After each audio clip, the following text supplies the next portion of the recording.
Boa tarde, gente. E aí, vamos para mais uma aula de geografia? Para quem ainda não me conhece, eu sou a professora de Desterro, sou professora de geografia da Rede Municipal de Ensino de Teresina, tá? E a gente está nesse processo de aula remota, televisionada, e a gente continua aqui com mais um tema de geografia do 8º ano, onde a gente destaca a integração da latino-americana ou da região, né, da América Latina no seu contexto ali interno, mas também no seu contexto internacional. Na verdade, a gente já discutiu um pouco esse tema, tá, no primeiro semestre, e a gente encerrou na semana passada, que na verdade não encerrou, né, mas a gente vai para uma nova etapa dos nossos estudos de geografia, das nossas discussões, e antes da gente ir para essa nova perspectiva, vamos colocar assim, a gente, né, resolveu, pensando assim em fazer um apanhado de modo geral do continente americano, especificamente, né, da região da América Latina, a gente trouxe novamente esse tema para discutirmos aqui, tá? Que é a questão da integração latino-americana.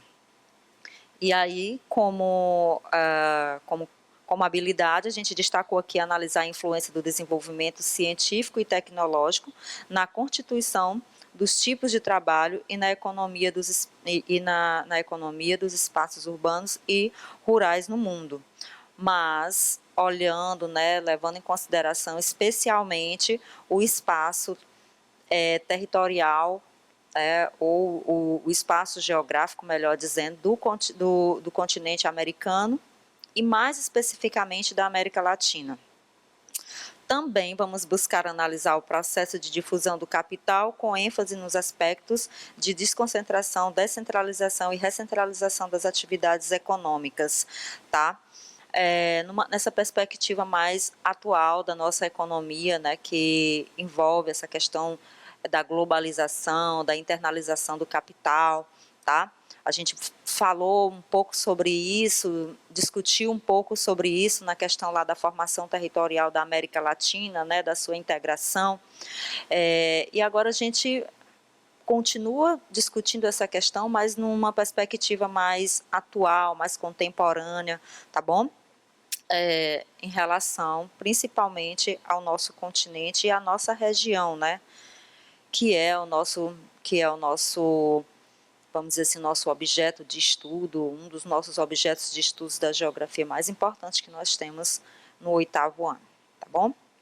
E aí, como objeto do conhecimento, a gente destaca a integração latino-americana na questão geopolítica internacional, na questão das organizações internacionais e também dos conflitos, né, no campo e na cidade, porque muitos desses conflitos nesses espaços rurais ou urbanos, né, eles têm uma consequência, ou eles sofrem um impacto, tá, dessas ações ou dessas ações, desses organismos, dessas organizações internacionais. Também vamos buscar, né, discutir um pouco essas transformações espaciais na sociedade urbano-industrial na América Latina, e aí a gente tem como um espaço, né, um espaço desse processo de transformação as cidades, tá? E também os espaços rurais com a inserção, né, ou a influência muito forte de tecnologias de produção, né, de tecnologias de trabalho, principalmente voltada à questão da pesquisa, tá? Que isso tudo vai influenciar na formação, ou na transformação, ou na criação de novos espaços. E aí vai gerar conflitos, né? Vai gerar disputa de poder. E a gente vê muito essas questões aqui nesse conteúdo, né, falando de integração latino-americana, de globalização, de mundialização do capital, tá bom? E aí a gente contextualiza essa questão, destacando aqui esses dois mapas mundos, onde nós temos aqui o contexto do mundo bipolar, nesse primeiro mapa aqui da esquerda, tá, da minha esquerda, onde a gente remonta ou lembra muito quando se fala em contexto bipolar do período entre guerras, principalmente do período no final da Segunda Guerra Mundial e Guerra Fria, tá? Que foi aquele embate entre duas grandes potências econômicas, militares, também políticas, que eram os Estados Unidos e a ou a extinta União Soviética. E o mundo aí bipolarizado entre essas duas potências, né, que travavam também uma disputa ideológica entre o capitalismo, representado aí pelos Estados Unidos, e o socialismo defendido, representado aí, implantado pela União Soviética. Nós temos, só para localização geográfica, nós temos aqui em verde, tá, a América do Norte, onde nós temos aqui os Estados Unidos, onde estou passando o cursor, né, que é essa potência que eu falei para vocês, né, que vocês já sabem disso, que foi essa potência política, econômica, militar e atualmente continua sendo, tá? Mas que nesse período aqui, né, tinha esse embate com a União Soviética, que ficava nessa região em rosa, influenciando também essas áreas também que abaixo em rosa aqui, tá? Que é o continente asiático. Então, nós temos aqui, principalmente, a Rússia representando, né, o centro desse poder do socialismo, tá? E aí, essa disputa, tá, de poder levou, lógico, ela vai influenciar o desenvolvimento de tecnologia, ela vai influenciar o desenvolvimento de armas, né, bélicas, né? Ela vai influenciar ela vai influenciar e ela vai provocar, né, o desenvolvimento aí de tecnologia aeroespacial, que hoje é empregada não só para esse fim, né, exploração do espaço, mas também na nossa vida de modo geral. A gente já fala muito disso aqui. Vejam só, vocês utilizando aí a internet, né, que foi desenvolvida nesse contexto do período entre guerras, né, com esse fim mesmo de dar esse apoio aí de informação aos países que estavam envolvidos nas guerras, especialmente os Estados Unidos, que foi o inventor dessa tecnologia, né, dessa tecnologia, desse meio de comunicação que hoje integra não só a gente em Teresina aqui, mas Teresina ao mundo e o mundo a Teresina, né? Então, essas questões aí, elas estão bem ligadas a esse período aí, tá? Onde com o final da Segunda Guerra Mundial, tá? Para início da Guerra Fria, nós temos aí um mundo assustado. Por quê? Porque o mundo nunca havia visto uma guerra onde se utilizava bombas, né, nucleares, no caso aí pelos Estados Unidos, que tinha essa tecnologia. Quando ele fez lá o lançamento, né, de 2 bombas sobre Hiroshima e Nagasaki no Japão, né, pondo fim ali a Segunda Guerra Mundial. Então, no final da Segunda Guerra Mundial, o mundo arrasado com a guerra, tá? Os países e a sociedade de modo geral, com aquele receio de uma terceira guerra mundial por disputas políticas, econômicas, ideológicas, enfim, né, que pudesse haver essa terceira guerra mundial. Então, houve uma necessidade de se criar ali entre os países, tá, acordos, muitas vezes econômicos, diplomáticos, para que evitasse um terceiro embate, uma terceira guerra mundial, porque uma terceira guerra mundial talvez se fosse, né, fosse levantar uma catástrofe global, tá? Já que hoje nós temos vários países que têm essa tecnologia de desenvolvimento de bombas atômicas, ok, gente? Então, pensando nisso, os países aí, como a gente já viu antes, né, se reuniram após a Segunda Guerra Mundial e criaram aí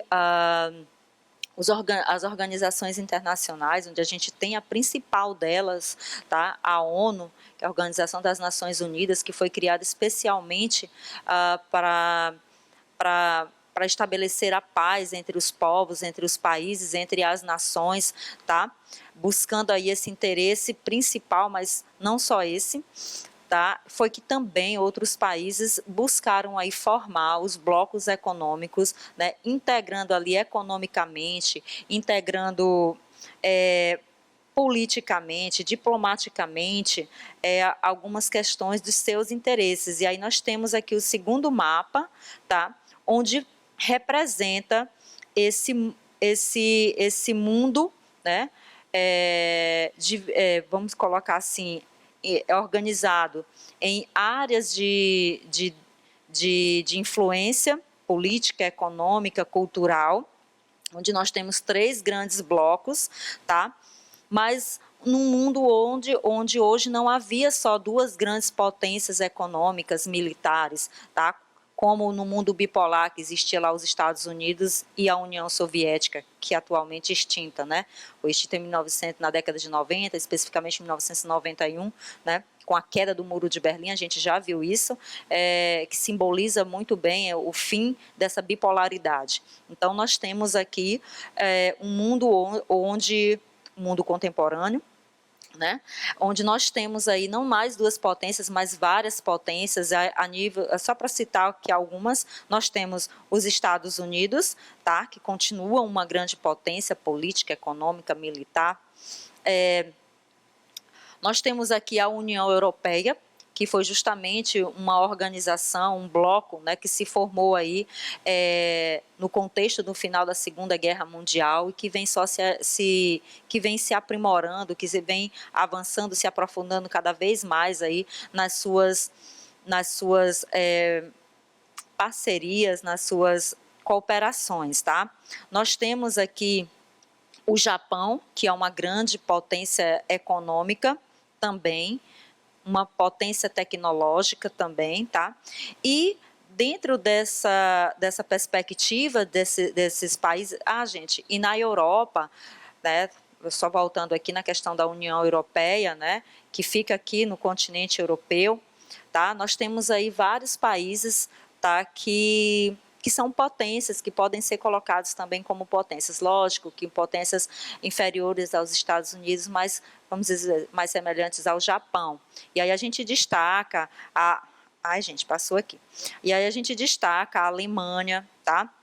A gente destaca a França, a gente destaca a Inglaterra, tá?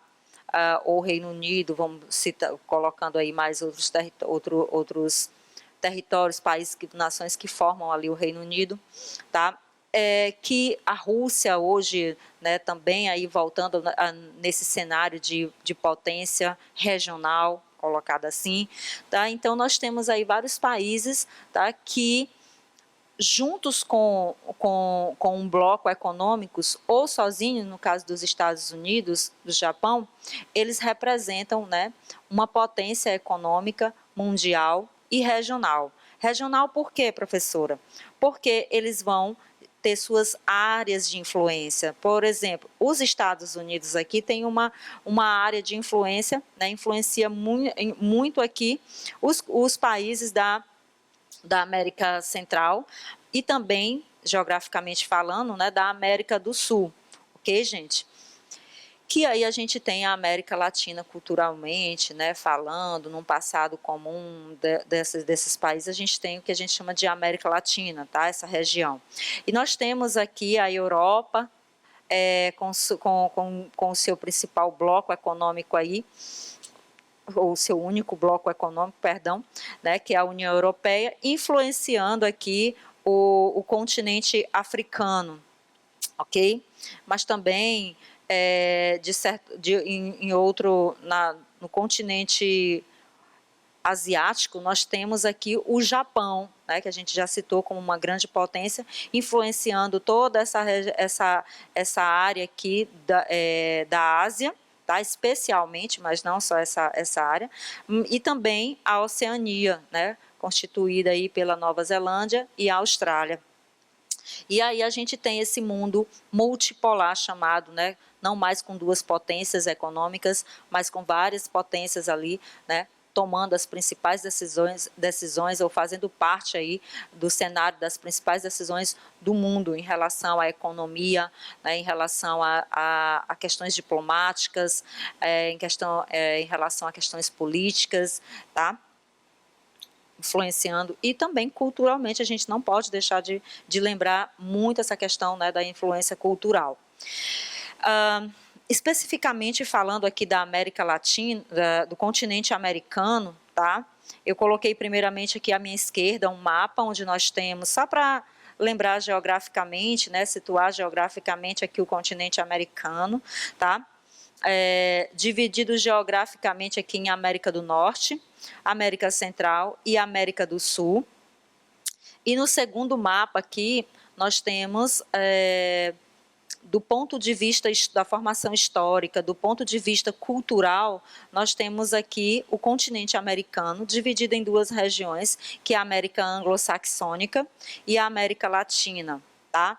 Por que eu trouxe essa questão aqui para a gente analisar? Porque a gente às vezes faz muita confusão quando fala América do Norte, América Central, América do Sul, né?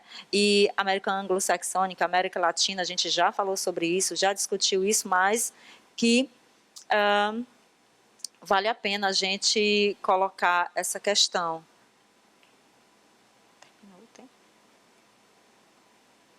Tá bom?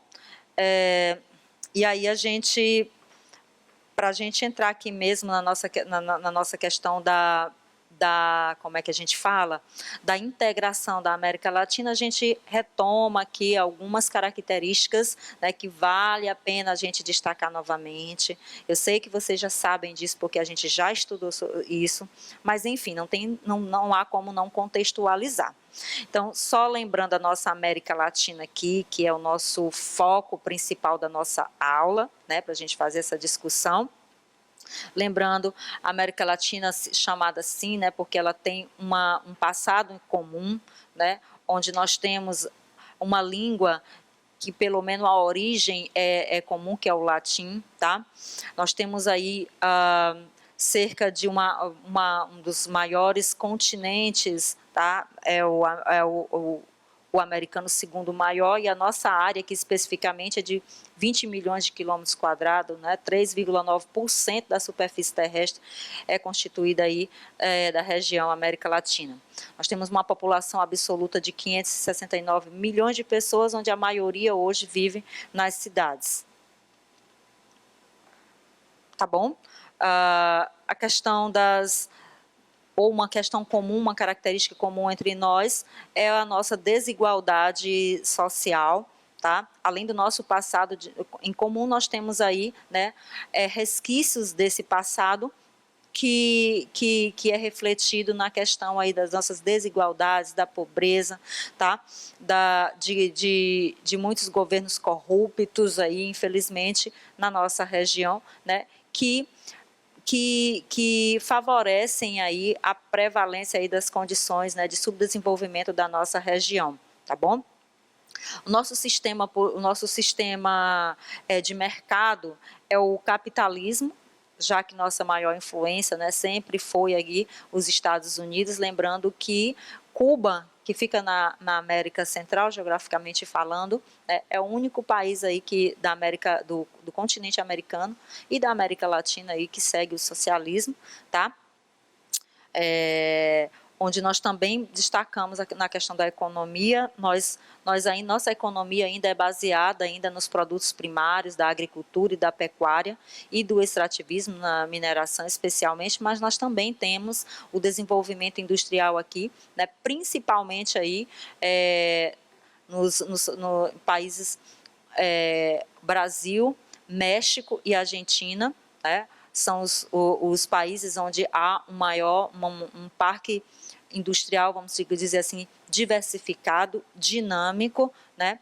Em constante crescimento, vamos colocar assim, né? Claro que a gente não pode deixar de destacar que as as crises econômicas, né, e a última de 2008 nos Estados Unidos, né, foi muito forte e acabou que influenciando a gente aqui, por isso a nossa economia ela deu uma desacelerada um pouquinho, né, mas nós temos essa característica, né, esse dinamismo em nossa produção industrial, tá? Que a gente precisa destacar essa questão.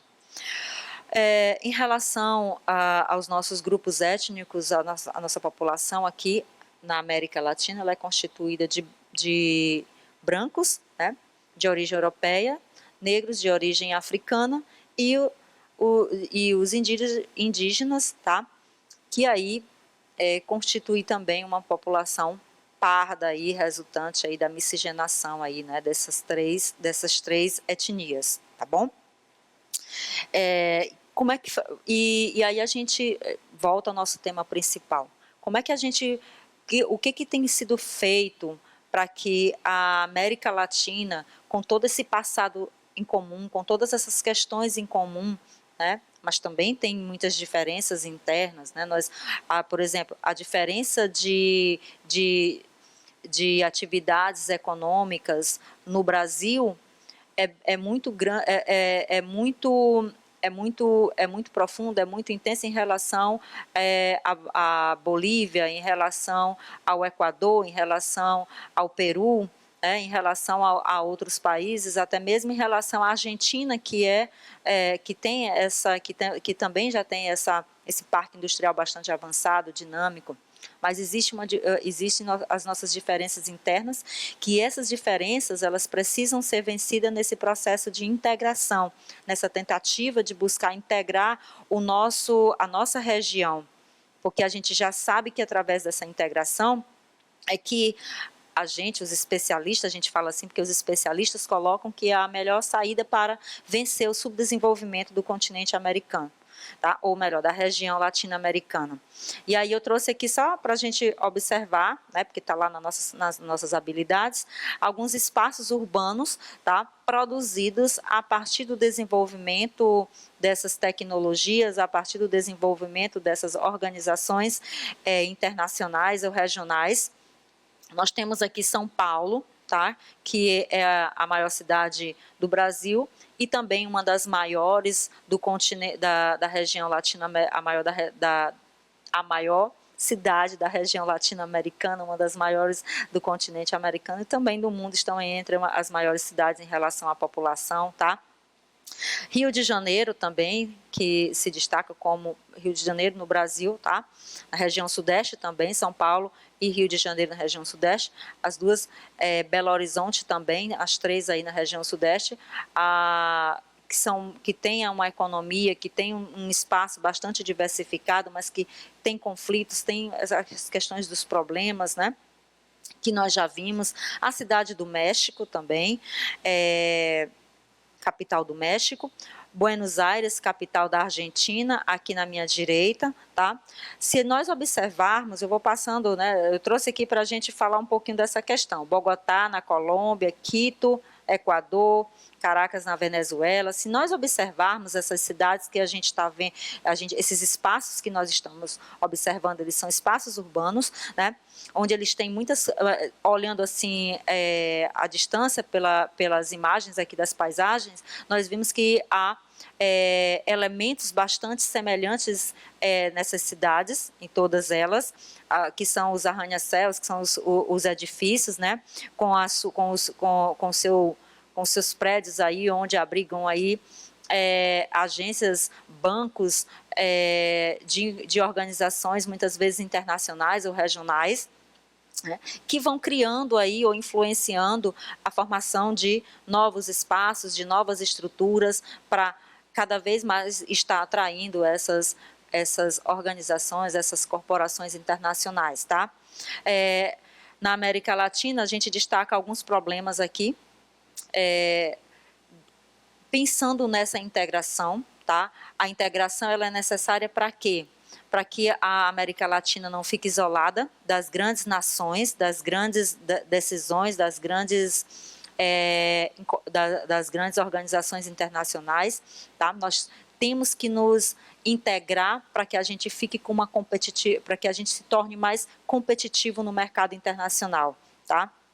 Para que nós possamos ser não só um lugar de negócio, não só um lugar para abrigar multinacionais, transnacionais, mas sim que nós possamos também fazer parte de forma mais ativa, né, que as nossas empresas, elas também possam, né, estar nesse cenário internacional, né, mais competitiva, né, abrindo suas filiais aí em outros países, em outros continentes, para que a gente possa ampliar a nossa economia, né, para que a gente possa investir mais na população. E aí vença esse subdesenvolvimento. Onde nós também buscamos essa integração para que a gente progressivamente, né, a gente crie uma identidade, né, para que a gente crie aí uma comunidade latino-americana, tá? Porque às vezes a gente, eu não sei vocês, mas muitas vezes quando eu ando nas ruas aqui de Teresina, que a gente vê os imigrantes venezuelanos, a gente vê aquele povo ali tão distante da gente, mas na verdade a gente tem um passado em comum, a gente tem uma história de formação territorial em comum, a gente tem várias características sociais e econômicas em comum, né?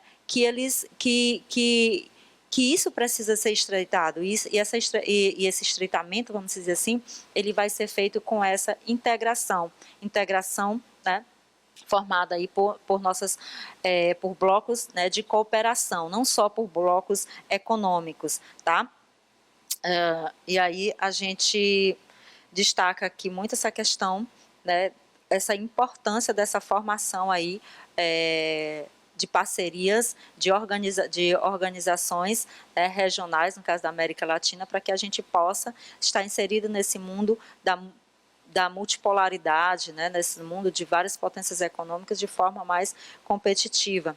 E aí a gente destaca algumas dessas tentativas, tá, da região latino-americana de estar se integrando aí ao mundo multipolar, e aí está atraindo capital, está atraindo tecnologia, está criando mais postos de trabalho, tá? Criando condições de vida melhor para a nossa região. E aí, nessa perspectiva, a gente destaca aqui várias organizações, né, que foram criadas muitas vezes com o intuito mais econômico, tá, gente? Mas isso precisa ser ampliado, isso precisa ser alargado para a questão cultural, isso precisa ser alargado para a questão política, tá? Uma cooperação ali mais parecida com o que se desenvolve na Europa, na União Europeia, que a gente já discutiu aqui. Então, a gente tem a ODECA, que é a Organização dos Estados Centro-Americanos, né, onde se é formada aí por países aí mais da América Central, que é a Costa Rica, El Salvador, Guatemala, Honduras e Nicarágua, certo? Criada em 1951. Nós temos a Associação Latino-Americana de Integração, ALAD, de 1960, constituída pela Argentina, pelo Brasil, pelo Chile, México, Paraguai, Peru e Uruguai, criado em 1960. Nós temos a Comunidade Andina das Nações, que é a CAN, criada em 1969, mais aí, vamos dizer assim, melhorada em 1960, constituída pela Bolívia, Peru, Equador e Colômbia, com a saída de alguns países, né? Em 1969 ela ficou nessa, 1996 ela ficou nessa conjuntura. O Mercado Comum do Sul, que é um dos blocos mais bem sucedidos, vamos colocar assim, do continente da região latino-americana, criada em 1991 pelo Brasil, Paraguai, Uruguai e Argentina, e em 1991, né, ele buscou primeiramente promover aí uma integração ou uma cooperação econômica, mas que já vem se estendendo para questões políticas, diplomáticas também, né, e culturais, mais à frente aí, é uma das nossas maiores ambições. E organizações, né, parlamentares que foram criadas com esse intuito em 2010 no Mercosul, que é o Parlamento Latino-Americano. E por último, nós temos aí a União de Nações Sul-Americanas, que é a UNASUL, que ela tem uma proposta muito mais robusta de integração cultural, econômica, né, de cooperação aí dos da região latino-americana, tá, gente? Essa questão, felizmente, não vai dar tempo da gente ver a questão dos BRICS aqui, mas eu deixo essa leitura para vocês, né, os BRICS, que são países como Brasil, Rússia, China, Índia e África do Sul, que estão aí em acessão econômica, que não é um bloco econômico, mas que eles vêm aí atuando de forma diplomática, né, em algumas questões, principalmente na economia e na tecnologia, tá? Então, vale a pena você fazer uma leitura aí dessa questão no nosso livro de geografia. No terceiro capítulo, vocês vão ver um pouco falando sobre os BRICS, tá bom? Na próxima aula, a gente discute um pouco mais sobre isso. Até a próxima aula.